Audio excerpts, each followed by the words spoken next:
Now welcome to another lightning response video, where this time the question comes to us from Asher Kennedy, who asked, "Hey Thor, just wanted to ask what you think of the Mandalorian and Grogu movie. I've heard it'll have Luke Skywalker and Ben Solo in it rebuilding the Jedi Order. Honestly, a post-Endor Jedi Order is exactly what I want to see from Star Wars. Of course, I know it all ends with Luke hiding like a womp rat on Ahch-To, but the period between is still intriguing.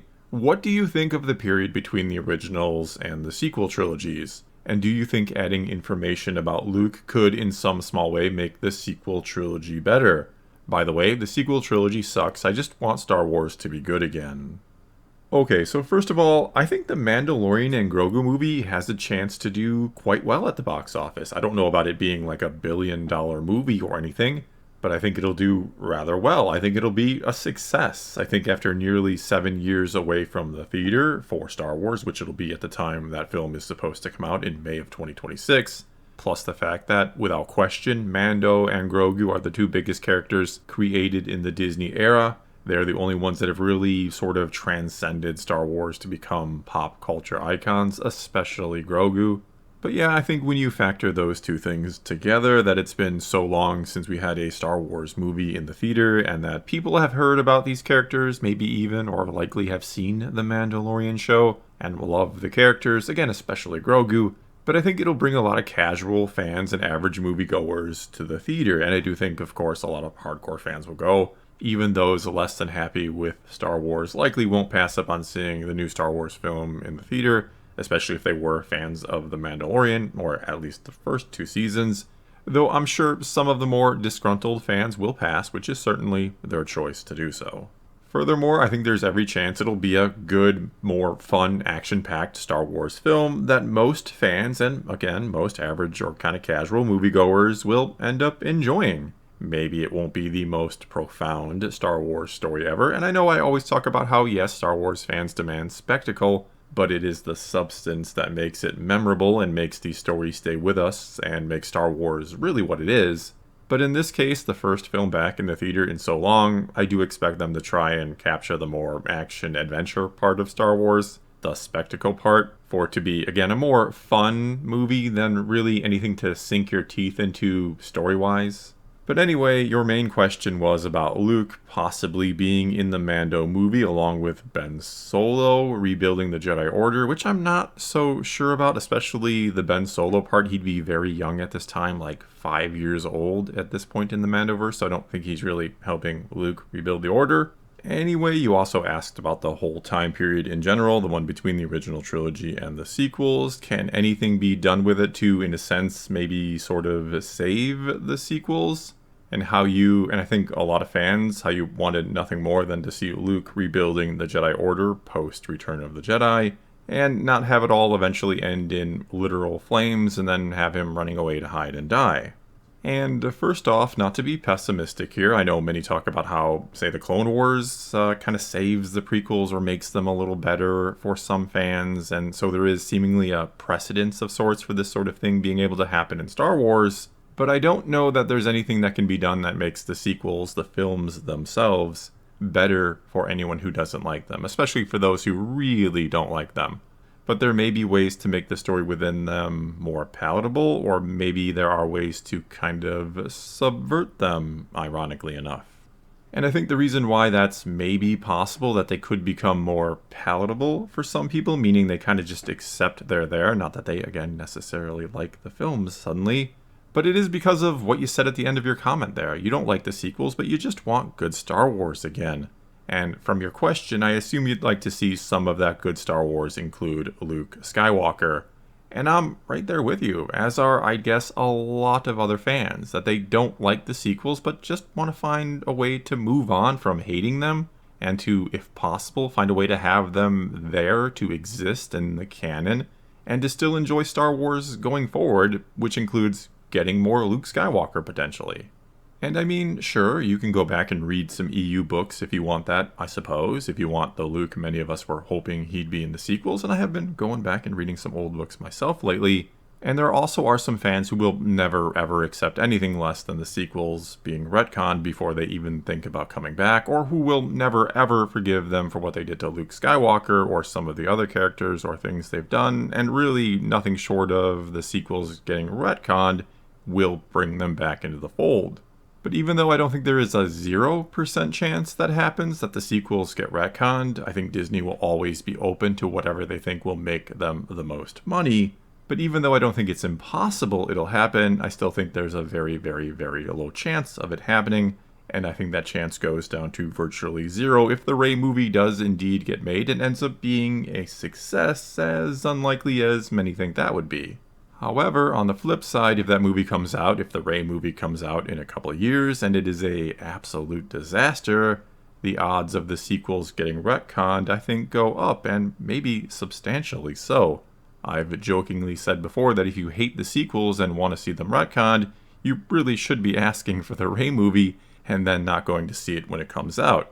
It being a failure may just shut the door forever on the sequels, though considering the Rey movie still doesn't have a script and it was rumored to have started or supposed to start filming right about now, I'm becoming more and more skeptical that it ever gets made, to be honest with you. Either way, and getting back to it, operating under the assumption that the sequels will never be retconned here, I will say again that the thought of a new story or stories with Luke Skywalker in them is pretty appealing to me, as it no doubt is to, again, many fans out there, even with the sequels still in place and all roads leading to them. I do, yes, kind of lean more towards maybe new stories with all new characters is the best course of action for Disney overall at this point. And maybe what a lot of fans want, that they want to move away from the Skywalker saga.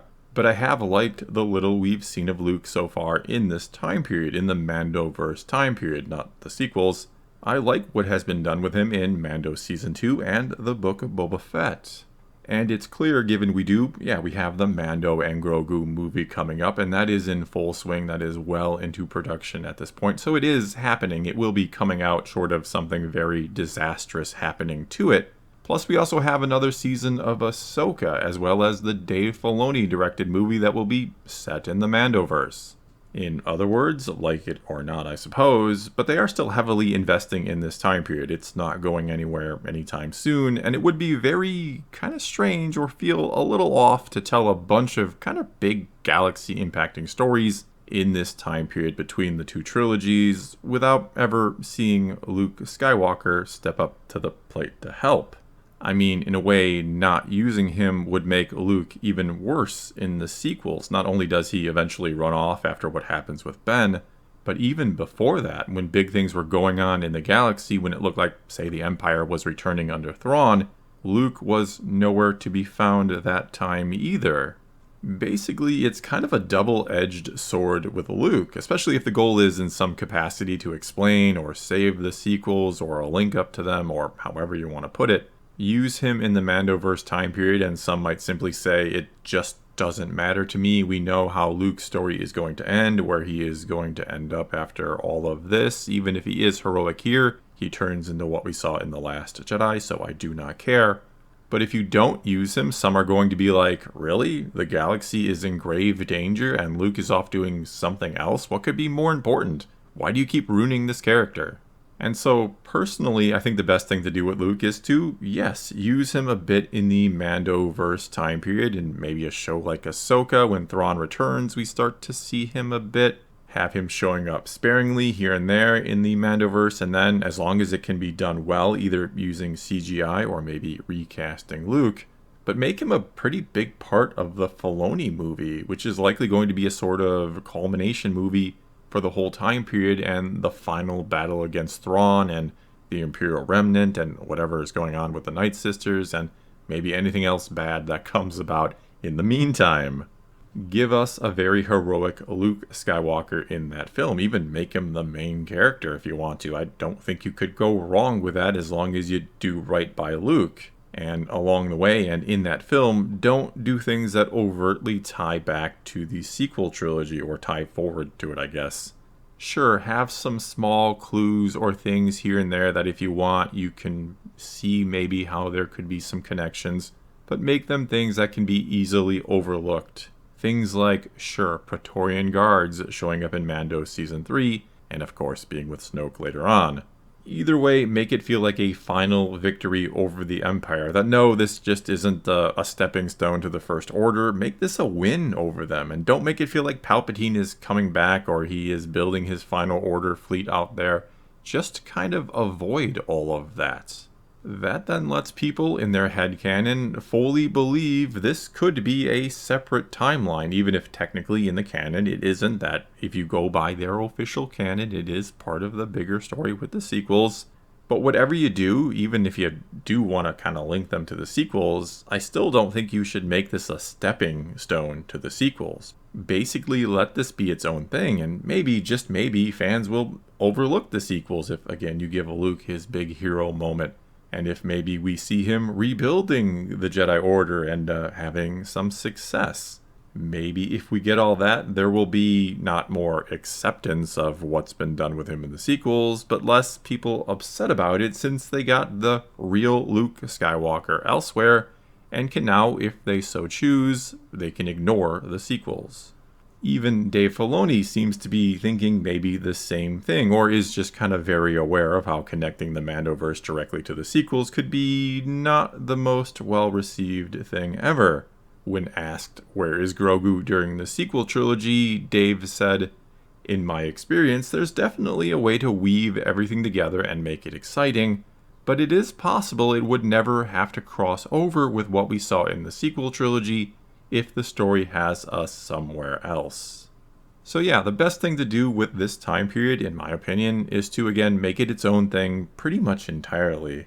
Don't make it a stepping stone to the sequels, and to use Luke and to make him heroic and to try and not foreshadow his eventual fall and everything else that goes wrong with him. Let people who like the sequels think this is all leading up to those films, which is fine, and let those who don't like the sequels have something independent from them that they can enjoy as is. Well, that's all I got for you this time. Now it's your turn to take to the comments below and tell me what you think about this. How do you think Luke should be used in the Mandoverse, and what connections, if any, should it have to the sequels in general? Or you can always ask a question for a future lightning response video. All you got to do is start your comment off with "Hey Thor" and then ask away. But whatever you choose to do, leave a comment below and let's talk some Star Wars. And until next time, thanks for watching.